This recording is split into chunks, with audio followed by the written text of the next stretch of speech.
Hi there, it's Chris Aitu with The Perfect Cat. I'm going to demonstrate a couple of things today. This is a feeding time at our house. So we have our kitchen table that the cats are allowed to go on so that they're not allowed to go anywhere else in the kitchen except here. And we've trained them this way from the beginning, which makes it much easier. When we prepare their food, this is where they have to sit. And I take this opportunity to do some extra work with them just for a minute or two before feeding, because they're attentive and hungry, and I have some treats I can use for them. Belly, come! So Belly comes when she's called. We have worked on that behavior for about a month now, and she's been very good at it. But what I'd like to do today is just talk about things you can do to prepare your cat for a vet visit.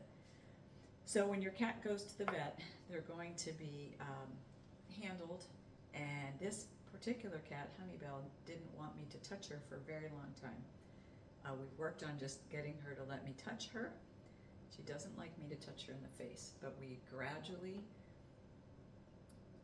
touch her in places that she's comfortable, and when she's comfortable with a particular place, we move a little bit to another part of her body that she may not be as comfortable.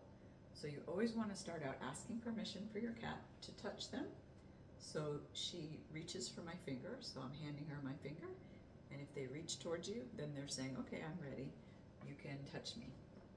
So she gives me the go-ahead, and we can start. What I'm going to do first is just look at her ears.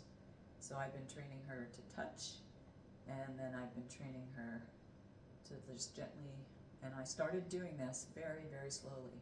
So I would just touch the base of her ears at first, and when she sits quietly like this and lets me do it, I give her a click, which tells her that's the behavior that I'm looking for, and I'll give her a treat, a couple of tiny bits of treat. And she loves being handled now because obviously sometimes she gets a treat. Not always, but sometimes.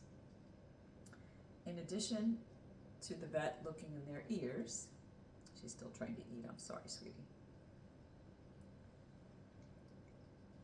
So I just gently work your way up, and if the cat flinches or pulls away, I let her go.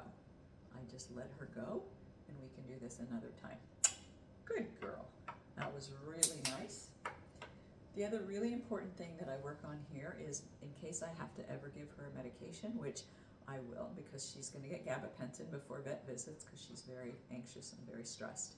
So what I work on is very gently touching her face and pointing her chin towards the ceiling. So you right forefinger and thumb on the sides of their mouth, and you're gently tipping that towards the ceiling, just like this. And when she's really good about that, she gets a click and a treat. That was really good. She didn't fight me, she didn't resist, and that was excellent. Now her sister is a little jealous, so I'm going to ask her sister to do high five. Good girl. So she can get a little bit of something. And that's just two examples of things that we work on here before dinner. Have a great afternoon, everybody.